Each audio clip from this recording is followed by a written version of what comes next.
Brace yourself for the literal terror I'm about to share with you. I don't even know if this is the place for a story like this, but I can't think of anywhere else to talk about it, and I just need to put it out there. I've told everyone under the sun about this. My family, my neighbors, my friends, random news outlets. It's never enough. I can't really explain it, but I feel some weird obligation to inform as many people as possible about what's been happening to me. So here goes. It's November of 2019 as I'm writing this. The story goes way back. I'm talking like 7 years plus. I can't tell you the exact year off the top of my head, but let's just say 2012. It might have been 2013, but that's my best guess. I was in my mid-20s with a stable job and girlfriend who is now my fiancée. I never went to college, so I had been in the workforce for a while, and it was unlikely that my life would ever experience any drastic change. Because of that, there was no reason for me to move far away from home, so I didn't. At that age, my girlfriend and I had just moved into my childhood home that my parents so graciously passed on to me as my first house. It's an extremely old brick house that my dad had actually inherited from his parents when he was around 40, so I'd be keeping it in the family. The house itself has seen a few rounds of renovations, but you can still tell it's old. It's the brick that gives it away. There are very few brick houses in our area, so it sticks out like a sore thumb. I kind of like that though, it feels special. Speaking of our area, we live in a very woodsy neighborhood, so the houses are spaced pretty far apart. Our house is also the last lot on our street, so instead of bordering the woods on just one side, we border it on two. The woods back there is massive, and I mean massive. As a kid, my brothers and I would often go exploring in there, but no amount of aimless wandering ever got us even close to charting the whole thing. I'm sure some people would find that intimidating, but I've always enjoyed the wilderness, so it wasn't a big deal to me. Plus, I'm a guy who likes keeping myself, always have, so being isolated in my own little corner of the earth was appealing. Anyway, my girlfriend and I had been living there for a few months when all this started happening. It was sometime in the winter. I can't remember the exact month. All I know is that there was snow on the ground.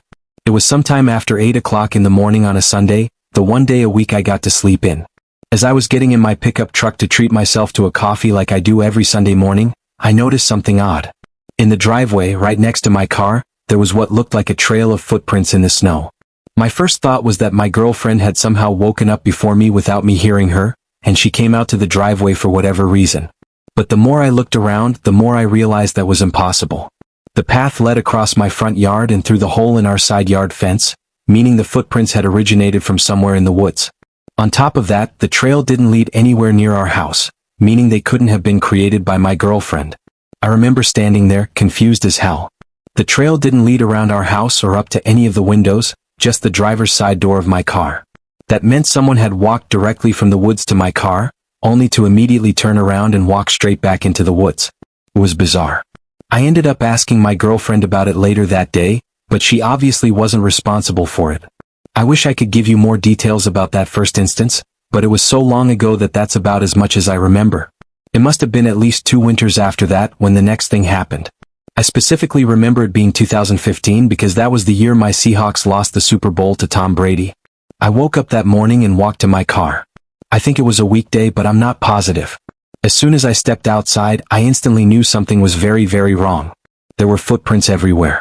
I'm talking in the driveway, near all the windows, around the perimeter of the house. The yard was completely covered in them. I'm a pretty level-headed guy, so I'm not going to say I started panicking, but I'd be lying if I said I was completely calm in that moment. I was already late for work, so I didn't have time to inspect the prints very closely, but I didn't want to leave my girlfriends in a potentially dangerous situation. I quickly ran around the house and yard to make sure no one was lurking on the property, but that was about all I could do in the limited time I had as I was pulling out of the driveway. I texted my girlfriend about the situation so she wouldn't freak out. I ended up leaving work early that day, mostly because the situation was stuck on my mind. By the time I got home, my girlfriend had made some shocking discoveries. As soon as I pulled up, she beckoned me into the yard and pointed at one of the trails, saying it had been bothering her all day. At first I was confused, but then I realized what she was talking about. None of the footprints had left any shoe marks. I felt like an idiot for not picking up on it sooner. Whoever had left the footprints had been walking around in their bare feet. I was at a loss for words. Who the hell would walk around barefoot in freezing cold temperatures? My girlfriend suggested that maybe it was some kind of animal, but the prints genuinely looked like 2 human feet. We went inside and called my dad, but he said he'd never experienced anything like that in all of his years of living in that house. He told me to grab my rifle and try tracking down whoever had left the footprints. I really didn't want to, but I knew this kind of thing was my responsibility. My girlfriend wanted to call the police, but I knew that would be a waste of time. We had no evidence that a crime was committed, and I didn't think trespassing would warrant a search. I told her I'd call the police if I found something in the woods, and she agreed. Like I said before, that woods is its own world. So I told myself I'd turn back as soon as the sun started going down. I slung my rifle over my shoulder and headed out. I must have been following the trail for like 30 minutes when I noticed something really strange. Seemingly out of nowhere, the trail split into two diverging paths. I didn't know which one to follow. Hell, I didn't even know that was possible. I thought maybe whoever had left the trail had doubled back to confuse me, but then a scarier thought hit me. Was there more than one person out there? I was under the impression that I had been tracking one person this whole time. The possibility of multiple people had never even occurred to me. That was enough to shake me up though. I wasn't fully comfortable knowing I could be outnumbered out there. I stood there a little while longer before deciding to turn around. It was getting dark anyway. As I was walking back, I couldn't help but think about those footprints. I felt like I would have noticed if two people were trying to walk in the same footprints. There's no way the person in the back could have done it without messing up at least once. And then I thought that maybe someone had walked backwards from deeper in the woods to make it look like there had been two people there the whole time. And then obviously there was the possibility that it was just one person who doubled back on himself. Maybe someone had been carrying another person on his back and just got tired. I really didn't know which explanation was the most disturbing. We did end up calling the police that night, but as I predicted, they told us there wasn't much they could do without definitive evidence of a crime. I told my girlfriend I was going into the woods again the next morning, but it snowed pretty heavily that night, so there were no prints to follow anymore. My girlfriend was obviously terrified, but there was literally nothing we could do. Luckily, that was the last thing that happened that winter. In fact, nothing happened for a few years after that. I would go as far as to say we had forgotten about the whole thing. A lot had happened since then. My girlfriend and I got engaged in that time frame and we were focusing on other things. I wouldn't be writing this if the story ended there though. What I'm about to tell you happened less than a year ago. It was just after the new year, so January of this year. One random morning, I woke up to footprints all over my property. Just like that, all the memories came flooding back. My fiancée actually broke down in our bedroom, asking me if we'd ever escaped this nightmare. I didn't know what to tell her. It was actually worse this time. There were footprints leading to my shed and a bunch of tools were missing. God knows what else those people had done. I was furious. I called up my friend Theo, explained the situation, and asked him if he'd help me. He's a big wilderness guy and a much more experienced hunter than I am, which is part of the reason I asked him for help. He agreed and drove over to my place a few hours later. My fiancée was worried sick, but I promised her that Theo and I would be able to handle ourselves. We dressed for the cold and geared up, knowing we might be out there for hours. The reason I wasn't worried about the darkness this time around was because Theo had this really expensive thermal scope for his AR-10, which would allow us to see in low visibility. I never spent that much money on hunting equipment, so I'd still be blind. But it was definitely comforting, knowing at least one of us would be able to see. I won't sugarcoat it. I was pretty scared by the time we headed out. At first, Theo and I talked as we walked, but after 45 minutes we were mostly silent. It's like the seriousness of the situation hit us both at the same time. I remember praying to God that I hadn't dragged Theo into some horrible situation. I'm not sure how long we walked after that. But eventually the tracks once again split into two sets of footprints. We followed the one on the left for a few minutes, but at one point the trail just stopped abruptly. We retraced our steps back to the split and Theo made a comment about whoever left the tracks really didn't want to be followed. I didn't want to think about it, so we just kept following the footprints in silence. I'm not kidding you. There were at least 3 other dead ends that forced us to retrace our steps, wasting valuable daylight. I remember thinking how remarkable it was that someone could walk backwards so perfectly that a trail of footprints didn't look like it had been stepped on multiple times. I'm telling you, it wasn't normal. The one upside, which Theo pointed out to me, was the dead ends likely meant we were tracking just one person. Eventually it started getting dark. We were really deep in the woods at that point. I didn't recognize my surroundings at all. The trail of footprints didn't diverge for a long time after that. Theo said whoever we were tracking had probably given up trying to make dead ends. Another 5 minutes or so passed and the footprints started getting noticeably deeper. We were getting closer. At one point, another set of footprints appeared right alongside the original. Theo cursed and whispered that he had been wrong and that we were probably tracking 2 people. The sun was basically all the way down now, so Theo was checking his scope every so often. The snow gave me some visibility, But I'll be honest, I probably would have turned around had it not been for Theo's scope. We were walking in complete silence. Out of nowhere, I felt Theo's arm reach against my chest, motioning me to stop. I looked at him and he was looking straight ahead through his scope. I couldn't see what he was looking at, so I just kept looking at him. It looked like he was holding his breath. I had never seen him so still. After a good 20 seconds, he slowly made his way over to the nearest tree and crouched down. I followed suit, not even questioning why. He looked through his scope again and I could see his hand begin to tremble slightly. Another 20 seconds of complete silence. I was dying of suspense, so I lightly tapped his shoulder. He lowered his rifle and silently handed it to me. I looked through the scope and had to fight back a scream. There were 4 figures huddled in the snow. At first I thought they were bears, but I quickly realized they weren't. They were human beings. 2 of them were large and hunched over, and the other 2 were smaller. The smaller ones were clinging to a nearby tree, wildly jerking their heads around. They were eating something. I couldn't make out faces or details. Thermal scopes don't give you that, but I could see enough to know they were naked. It was the most terrifying thing I have ever seen with my own 2 eyes. Eventually, the larger ones picked up the smaller ones from off the tree and placed them on their shoulders. They then began walking deeper into the woods. Theo and I sat under that tree for what felt like an hour. We didn't dare move until we were positive that there was no way those things could hear us. By the time we got back to the house hours later, I was surprised to find my fiancée was still awake. She told me she couldn't sleep knowing I was out there and asked what we found. I told her in as minimal detail as possible, but she was still horrified. We called the police that night and told us they'd search the woods the first thing the next morning.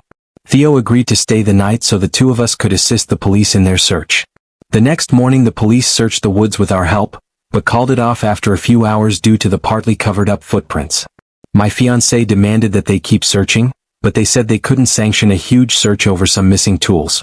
I don't blame them, but it didn't feel like closure. Theo and I knew what we saw. Winter is fast approaching and both my fiancé and I are worried those people are going to come back again. We're seriously considering moving, but haven't been able to get the ball rolling on that. I don't really know what to think. Like I said earlier, I've told everyone I can about what's been happening to us. It's literally been going on for years. None of my neighbors have ever experienced anything like this, which doesn't make sense to me. I don't know why my house is getting targeted or what those people even want. Some of my friends think they're harmless, but other people tell me I'm in grave danger. I think I'm going to try and seal off my yard from the woods, but I don't know what else to do besides that. Hopefully we can move out soon. Last summer, I decided to tackle a major section of the Pacific Crest Trail. I've always loved hiking, especially solo trips. My plan was simple. Park my car at the end of the section, hitch a ride to the trailhead, and hike back over the course of a little more than a week and a half. It sounded straightforward enough at the time. The first few days went smoothly, about how I expected. The trail was everything I'd hoped it would be, endless stretches of towering trees and winding paths cutting through serene landscapes. I'm in pretty good shape, so I don't have to stop very frequently when I'm hiking. I'm obviously not going to hike in the dark though, so every night I had to pitch a tent to get some shut-eye. I've always preferred to keep a low profile, especially since solo hikers can attract attention. Because of that, I'd venture a little off the trail to set up my camp each night. I figured it was better that way. Minimize the chance of a stranger stumbling across my campsite. Up until the 3rd night, everything was perfectly fine. But what I'm about to tell you is the reason why I'm taking an extended break from hiking or any kind of wilderness exploration for that matter. I woke up in the middle of the night with this odd sense that something was wrong. It was the kind of gut feeling you can't explain, but you know better than to ignore. I looked around my tent. Everything seemed normal inside, so I decided to have a look around the campsite. I drew my rifle, grabbed a flashlight, and unzipped the tent. There was no one out there, no one that I could see at least. I returned to my tent and started checking my pack. That's when I realized my wallet was gone. At first I thought I'd just misplaced it, maybe left it outside the tent or buried it somewhere in my gear, but after tearing through everything, it was clear someone had taken it. My personal information, cash, credit cards, all of it. How was that even possible, though? Had someone broken into my tent just to steal that one thing and leave? It was unlikely, but randomly misplacing it was very uncharacteristic of me. I came to terms with the unfortunate conclusion that I had probably lost it myself. Things only got worse from there, though. Over the course of the next few days, I started to notice more things missing. Small items, seemingly random things. One of my lighters, my Swiss Army knife, a few energy bars. I knew I wasn't just misplacing everything. Someone was stealing my belongings. Part of me didn't want to believe it, but by the fourth day, it was undeniable. I was being stalked. There wasn't any cell coverage on that part of the trail, so it wasn't like I could alert someone about my situation. I remember contemplating turning back, but I'd only be saving myself a couple of days at best. There was no way I'd be able to hike either direction without sleeping, but I didn't feel comfortable pitching a tent in those woods with someone literally stalking me. It was a lose-lose situation. I remained calm and told myself there was a reason I had brought my rifle out there. And then it dawned on me. Why hadn't that person stolen my gun? It's almost as if they were deliberately messing with me that night. I tied my tent shut from the inside, hoping that would keep them out should they return. I tried to stay up for as long as possible, but I eventually fell asleep from pure exhaustion. My plan worked though, because when I woke up the next morning, there was no sign that anyone had been in my tent. By then, the paranoia had set in fully though. The solitude was getting to my brain and every second of hiking was agonizing. I don't have anxiety, nor have I ever had it. But let me tell you, I've never felt worse in my life than I did over the next few days. Just imagine being in my position. No options but to continue hiking, despite knowing someone's lurking not far behind. The anxiety was perpetual and I was unraveling. I can't explain why or how, but my mind started playing tricks on me. A rustling in the bushes turned out to be nothing. A shadow flickering at the edge of my vision vanished the moment I turned my head. The hallucinations got worse. I can't remember most of them specifically, but the one that sticks out the most is this. As I was walking, I felt myself step into an ankle-deep puddle of water that almost caused me to trip. I literally heard the splash and felt the cold water soaking my sock. But when I looked down, the ground was completely dry. I stood there in complete shock. It felt so real. I had no choice but to continue down the trail, as bad as the days were. The nights were always worse. I tied my tent shut and slept next to my rifle, but nothing made the anxiety go away. At one point I had to splash cold water on my face to calm myself down. The hallucinations mostly subsided after that. I'm not sure what I would have done if they had continued. The next night I woke up to the sound of footsteps walking around my campsite. I quietly grabbed my rifle, preparing to confront whoever was there, but my body was frozen in fear. Eventually the footsteps faded into the woods, but there was no way in hell I was going to sleep after that. As soon as the sun came up, I packed up camp in a frenzy, my hands shaking so badly I could barely tie my gear. I couldn't stay out there another night. I was so close, probably a day and a quarter's hike away from my car, maybe less if I moved quickly. I decided that I wouldn't be stopping to sleep that night. That I'd push through the night to get off the godforsaken trail as quickly as possible. I hiked for hours as quickly as my body would let me go. When the sun started to set, I gritted my teeth and continued instead of pulling off to pitch my tent. By the time it was pitch black out, I was so close, probably 2 hours away at most. I kept walking, flashlight in one hand, rifle in the other. I started second-guessing my decision. I had never hiked in the darkness before, and I was not prepared for how difficult it was. That in and of itself was scary enough. I kept going, trying to keep my breathing steady. About an hour passed. I was getting closer and then I heard it. Somewhere behind me I was sure I heard footsteps. I spun around and flashed my light, and to my horror, I saw something slink behind a tree. The adrenaline took over and I aimed my rifle at the tree. I demanded that they come out in a loud voice. The figure stepped forward. It was definitely a human, but when I tell you it was the most barbaric-looking thing I'd ever seen, I'm not exaggerating. Words cannot describe what I was looking at. He was wearing nothing but a pair of my shorts, which I hadn't even realized were missing. His skin was scratched up in several different places and his face was covered in hair. He started walking towards me, even though I had my rifle aimed at him. Before I could think, I tapped off a warning round next to him. He jumped at the sound and instantly retreated, sprinting back into the woods. I was in shock. Without wasting another second, I turned around and went as fast as I could. By the time I made it out of the woods, I locked my car doors and called the police. When they finally showed up, they told me that I shouldn't stick around. I didn't need to be told twice. I was out of there that night. The craziest part of the whole thing, in my opinion, was the hallucinations. I didn't think such vivid hallucinations were even possible.